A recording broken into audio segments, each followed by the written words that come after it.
Oh my gosh. Well, welcome to another episode of the Holistic Sister Circle. I cannot believe we are in season 3, and today we have Laura with us. Laura is a podcaster, best-selling author, speaker, and coach dedicated to empowering women. Through her global podcast, That's Where I'm At, and her book, Married to a Nice Guy, Laura shares her personal journey of recovery from a 32 marriage to a narcissist. Her mission is to help women know they're not alone and healing is possible. Laura, welcome to the Holistic Sister Circle. I'm so grateful you're here. I'm so glad to be here. Yes. So, for us to get started, we were literally just yapping in the back, Yeah. talking about things that honestly don't matter for this episode. So, as we get into it, I would love to know beyond the titles, just dropping the titles for a second. Yeah. Who are you? Who is Laura? And what's one thing that you may not have shared on the internet yet that you could share with us? Something Oh my personal. gosh. Well, I share every bit of my business, so there's not much I haven't shared. But let's talk about it. Maybe there will be something that comes out. you know, I the last few years I've been like with the titles, right? I'm a podcaster and a speaker and author, but before that I was just Laura, living my life, trying to figure out what was going on in my marriage, what was happening. I lived in Las Vegas the majority of my life, and I'm a mom to 3 grown kids, and now I'm a grandma. And those kinds of things just make me so happy. And the other things that make me happy, and it's always made me happy, is helping women know their worth and value. And so I'm one of those people that if you hang out with me too long, I'm going to brainwash you into thinking you can do anything. Like you tell me you want to run for president, I'll be like, oh my God, I will help you. Could be a trauma response somewhere there in there, but that's okay. But I really am that person who you can't sit around with me and think that you're getting away with, no, I can't do it, because that's not me. Now, talking myself into things is harder, but that's who I am. I love to encourage women. So this was a natural progression for me to go from just getting divorced, and then I end up with a podcast. This was not in the plan. I just was getting a divorce, and I'm like, I need to survive and heal and all that. But it's not a surprise to me that I ended up with a podcast. So, especially after doing a lot of healing work. So, Yeah, and I appreciate that because one of the things and one of the beauty for those of you all who don't know this, but one of the beauty about a podcast is it's such a healing it mechanism. I promise you, is. like it's one of those things where it doesn't matter what you're going through. Sometimes you just need somebody to talk to or to relate, like someone who you can relate with and just sit down and Yeah. have some tea or drink some water and just chit chat. And as soon as you get off of that call, it's like you just feel relaxed. It's Like amazing to me. And yes. I have a company I work with, and the CEO, who is now my friend, she said, "You're gonna do so much healing while you're interviewing people." And I said, "No, I don't know what you're talking about. Like, that doesn't even make any sense." I've had real time healing on my podcast, like live healing. I'd be like, oh my gosh, like crying and the whole thing. And it's just amazing to hear other people's stories, because there's something, well, this is what I know to be true. Shame is broken when we talk about things, when we bring it to the light. And so that's why I talk about things, and that's why I think there's a connection when we start talking about things and you go, me too. Or I've dealt with something like that. There's a connection there, even across the miles over video. Yeah, absolutely, absolutely. And for today's topic, y'all, like we are getting into something very special. I think a lot of this has been a buzzword for many, Hmm. and this is something that I don't take very lightly. So I would love for you to really hone in Yeah. on this. But Yeah. for those of you all who are listening, and maybe you think you are in a narcissistic relationship, whether it's with a spouse or a loved one or even family, like these Mhm. are things that can be it's not just in an intimate relationship. It can literally be with Yeah. anyone in your household. And Yeah. first and foremost, I want to pray for you because I think it's so important Thank that you. we just lay that on the ground for a second and we come into that energy. But then two, can you just share with us what does it mean to be in a narcissistic relationship and how do you even know like if Yeah. you're even in one? What does that even look like? Right. So it is a buzzword right now, but I used to be in special education, and as we started to hear the word autism a lot, we were like, is there more autism, or are we saying it more? What's going on? And so I feel like it's the same thing. Are we just understanding it more? Because not everybody's a narcissist, though it sure feels like that. And so narcissistic people have a lack of empathy. It's really all about them. And they are going to do everything to make sure that they manipulate every situation so it's about them and not about you, or about that's why you'll find a lot of people say they ruin holidays or birthdays, things like that. But that lack of empathy and a high need of control, those are the two main things. And you will find that in with parents, or like bosses, or even coworkers. They don't even have to be bosses, they can just be coworkers. And then of course in an intimate relationship, and that's really hard. I didn't know I was in a narcissistic relationship until after I got divorced, because I didn't know what was happening to me, because I was with a covert narcissist, which is every narcissist. This is what I heard Dr. Ramani, who is a specialist in narcissistic abuse. She said every narcissist is covert because they have two masks, right? One they have outside, one they have inside the house. And the one that they're showing you inside the home, that's the real one. That's not a mask. That's their true nature. And and so I didn't know. I just thought he was really difficult. And I didn't know what was going on. But then what happens, because I was with him for 33 years, when you start healing, your brain gets clarity. You start to get clarity, and then you start putting your brain wants to put pieces together, because that's our response to trauma, to lots of things. We try to figure out, why is this happening, or why did this happen? And we put the pieces together. And that's I just heard it one day. I saw a video on the internet. I started seeing things, and I put the pieces together, and I felt like God gave me a full download, and I was like, "Oh my gosh." And then I started, researching everything I could, and became an expert. I Wow. mean, Something that you said too that I believe is so powerful is that you didn't know, yeah, and having awareness of anything is very important, but when you don't know, you don't know what to look for. And I'll share a quick story as well. mhm, Now this has not been proven. This has not been a thing where this was a diagnosis or anything, right. but I've had this in relationships with parents. Yeah, Um, yeah, Especially that mother and daughter bond. It's very, very, very interesting. I remember, and for me, this didn't happen until I became much older, right? And I mhm, became an adult and I started having my own mind and thoughts and behaviors. And they're very different from, of right. course, my parents. And Yeah, that's where the strife came. And I would yeah, love to know from, you were with your husband for 33 years yeah, and not knowing this and dealing with it every single day. I'm sure it took a toll on yeah, your self-esteem. yeah, So at what point did you say, enough is enough and you just didn't want to tolerate this anymore? Because I will yeah. say that, especially in an intimate relationship, it's very hard to determine what's actually love and control. I mean, like what's actually love and Yeah. protection versus like control. You know what I'm saying? Yes, Um, exactly. Oh, very yeah, much so. I yeah. completely understand. And so, when the person who's abusing you is also soothing you or giving you praise, that forms a trauma bond, and it's an actual chemical reaction in your brain. And so that's why I didn't stay 33 years because it was fun. I stayed 33 years because I was like, wait, there's a glimmer of hope over there. He was nice to me.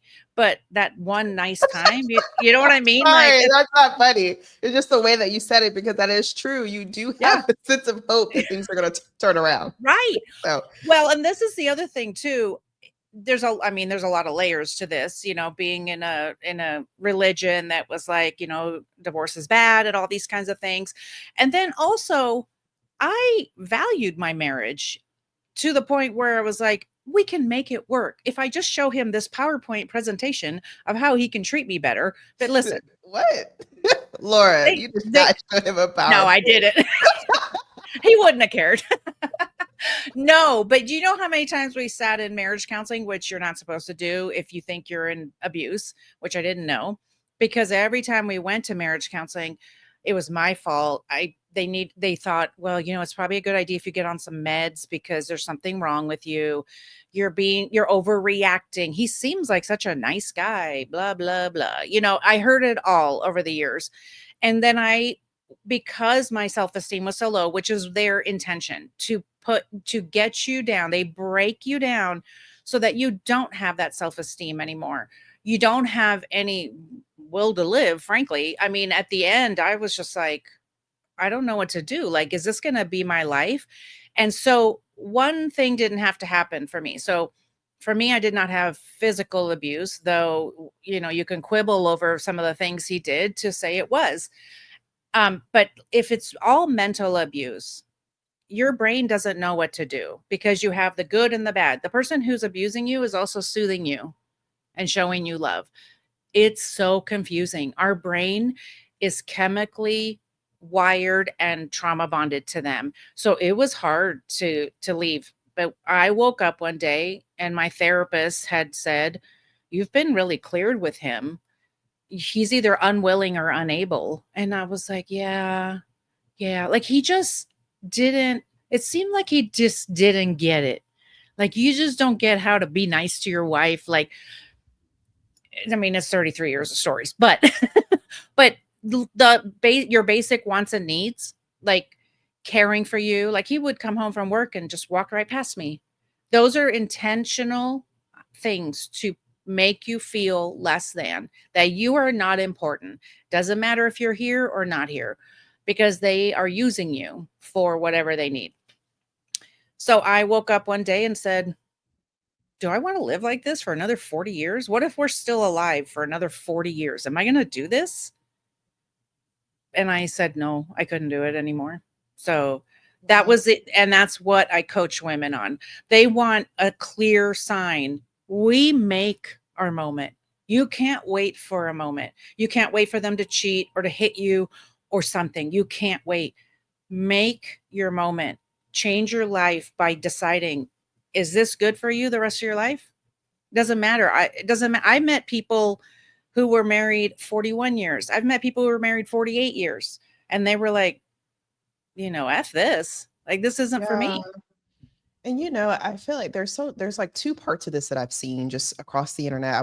We watch a lot of like relationship podcasts too and Yeah. listen to them as well. And on one note, I do see, especially couples who are on a high level, they do assessments every year Okay. and they assess if this relationship is still worth being in.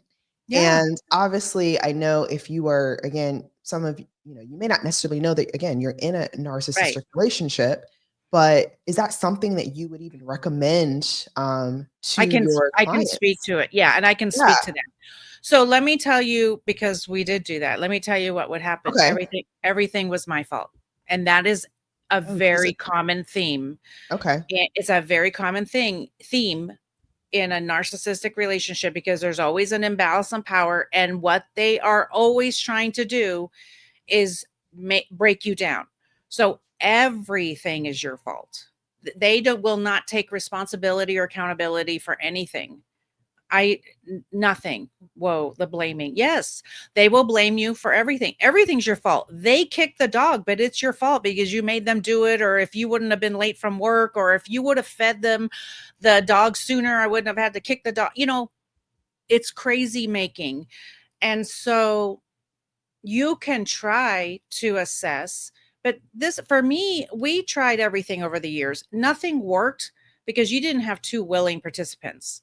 You had one whose intention was to break down the other partner, and then you have me over here going like, if only I could, like, I would be better if I could be better, because he would tell me, if only you were nicer, whatever, insert whatever, anything that he needed. I would try to be it. It was never enough. Never. I Mm. didn't know how. Every prayer was, God save my marriage. It is the saddest thing. It's so sad. I literally, God save my marriage. I was praying that till the end. And it's like, it doesn't make sense. And I really had a hard time with that. But my friend said, we also have free will. And he chose, God said, I'd be glad to save your marriage, but this one over here isn't choosing to do anything about it. right? Yeah. So Yeah. No, I yeah, appreciate you sharing that perspective. And the other perspective to this that I have is yeah, from again, listening to relationship podcasts, especially as women, we age. yeah. And as we get older, a lot of, especially from a male's perspective, it's like, you're older now. What's the point in leaving this relationship Okay. Yeah, when you are on the other side of life? yeah. And on this, in this perspective, it's like, okay, because you are on the other side of life, from a financial perspective, from a health perspective, does it even make sense to still leave? And I would love to know your thoughts on that too, because I know people too who've been married for 30 plus years, they get Yeah. a divorce, and they're so stuck in that mind frame of that divorce that they either never move on or they Oh, actually never find anyone that was even the same caliber as the person that they were married to. okay. Yeah. Okay, so well, we don't know what's on the other side. Nothing is Mhm. promised, but Right. I when I was coaching someone recently, she was telling me she doesn't feel strong enough to leave because she hasn't even left. And that's a really hard thing to think about because the me before divorce and the me after divorce, when you're not in abuse, you don't have someone actively abusing you, is so different. Things I didn't think I could do, I can do because now I have a clear mind, all those things. Now, I mean, that's a really big question. I'm not, because most states you're going to split everything 50-50, all those kinds of things. But again, I want to just bring it back to is is this if you're sitting across from this person at 75, and I mean, I've seen those people. They're just crabby, they don't like each other. What's the point? What so somebody's going to take care of you? The statistic is in sickness and in health, men will leave 60% more times. I could be botching that, but it's a lot higher. Men will leave way more often than women will. If a woman gets sick, the man will leave a lot more times than the woman will. Like the woman only leaves like say something like 10% of the time. The man leaves like 60% of the time Wow. if their partner gets sick. That Mhm. doesn't mean it's going to happen with you, but if you're already in a relationship where your partner doesn't even treat you that well, what do you think is going to Yeah. happen if something happens? Do you want that person taking care of you? Mm. It's a lot to think about. It's a lot to think about. It is. It kind of gives me like chills. Just like, ugh, do I want that? Probably not. Right. I mean, Probably. for me, my therapist asked me, she said, "Where are you going to live and what are you going to do?" And I said, "I don't know and I don't care. I'd rather live in my car in the ditch than be with him anymore." And that's the point you have to get to because I didn't care. Now, of course, I am saying that from a point of privilege. I was able to move in with my brother. We did split everything, down the middle, but I'm not living the life I was living before. Right. I know how he's living because it was possibly money hidden, those kinds of things. But it's like I'm okay. I'm in a small little condo. There's peace in my house. And that was the goal, was waking up and going to sleep in peace. And that was the Yeah. goal because that's not what I had. Yeah. And then now, like, are you actively dating now or what does that look like No, now? no, no, thank you. But well, I don't recommend it, right away. No, thank you. No, no, listen, you don't wanna jump into a relationship right away because if you're not careful, especially for me, like, I didn't know I was in narcissistic abuse until about 3 months after, as I was healing, and then I was like, "What's happening?" And I figured it out. No, what if I would have gotten into a relationship right away? Love bombing is very evident when you've been in abuse and you understand it. But love bombing, if you still have that wound where you need that wound filled, that Mhm. love wound, maybe it's some childhood stuff, who knows? Like the first thing you should be doing is going to get healing. I I'm so not ready. I've been on a few dates and I was like, is this worth like giving up my peace? I don't think so. Like, I don't that Just I'm from a okay. date? You thought that far from a date? Yeah. It was maybe it I'm like, wasn't a good date. Where'd you go? no, I no, I'm very introverted and I'm very happy. And so I Mhm. think this is very common. It's like men, unfortunately, are going to compete with our peace at this point. And so I'm not saying I'll never date. I'm just not in the mood to date right now. Yeah. I'm happy not dating right now. And I think that comes from maybe I overcorrected and I healed too much because I don't want to be around anybody. But the other thing is you don't have to be fully healed. There's no fully healed anyway, but you don't have to be fully healed to go on a date. Just do some work so that you understand when this person is showering you with, all the love and attention, that's not what you're living off of, because we need to get to a point where outside validation isn't our only thing. We Right. we need to be able to live off our internal validation and be okay with the way we love ourselves and not worry about, so one of the dates I went on, I looked pretty good, but I went on in a sweatshirt. I was very casual because I'm like, I'm not there's nothing to fake at 58. There's nothing to fake at this point. It's like, this is who I am. And in my dating profiles, when I had one, I have Taylor Swift is in there. I have my Mickey ears on because I love Disneyland. And those are the guys that need to be attracted to me, because I don't want to hear one thing ever again. Oh, that's dumb. Well, no, you're not going to ruin my. I'm like, they still might say that. They can say that, but that doesn't mean I'll be dating them, because you don't have to be a Swiftie with me, but you don't need to rain on my parade. And so so it's a different outlook of Mhm. what I'm looking for. So anyway, Yeah. I'm just not, I feel bad. There's other people I can direct you to if you need somebody to talk to about dating. It's not me. No. No, no, it's okay. I was just curious. I'm like, oh, Mhm. are we or not? It's okay. Yeah. So from that transformation from a client perspective, what are some things that you all go through to Yeah. help them get to the other side? And Yeah. just on average, I know everyone is different, but Yeah. how long does that how long does it normally take for them to see results? Well, it just depends. It just depends on the work they're doing, and it varies. I mean, some people I only see a few times, other people I'll see for weeks, and we'll go through an entire program. So I have tons of resources available, and lots of different ways to work with me, but we're working on being okay with the choice you made.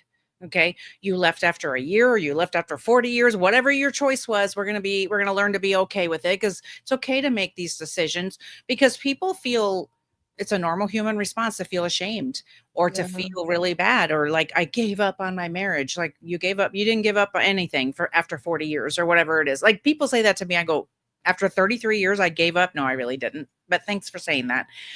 And then we work on loving ourselves, boundaries, and then dreaming for the future, because my target audience is women in midlife. I got to 55 and my entire life changed. I thought I was spending my life with somebody there, like my retirement years and stuff. And instead, he's doing that with somebody else. So, what does that make me a bad person? No. And does that make me less than? No. So we work on that. Let's dream for the future. And that's how you break the trauma bond, is you don't worry about them. You worry about yourself and loving yourself and dreaming for your future. Yeah. Okay. No, that's super helpful. And for those of you, if there was someone who was looking to take away just one piece of advice from this Mm, episode, what would you share with them? Just something practical that they could do today. yeah. Well, I definitely would say, learn to set healthy boundaries, but healthy boundaries don't happen unless you love yourself. So that's the first thing I recommend, is people start working on loving themselves. And the way you can see your level of how much you love yourself is, if I was in the room with you and I said, hey, let's take a picture together, how would you react? Because that is a really good indicator in this world right now. You did that to You me. Yeah, I did that to you, and I So what does didn't that I mean? didn't do it I didn't do it to check on you. I just Oh, did it because because I'm gonna advertise, but I didn't do it to check on you. I did it because I have friends who are, like, gorgeous, okay, like, model gorgeous, and uh-huh. they don't take pictures. I'm not saying that not everybody likes to take pictures, but why? Listen to the voice in your head. Is it your mom's voice who was telling you? I can think back to my dad's voice when I was 12, who told me I was fat.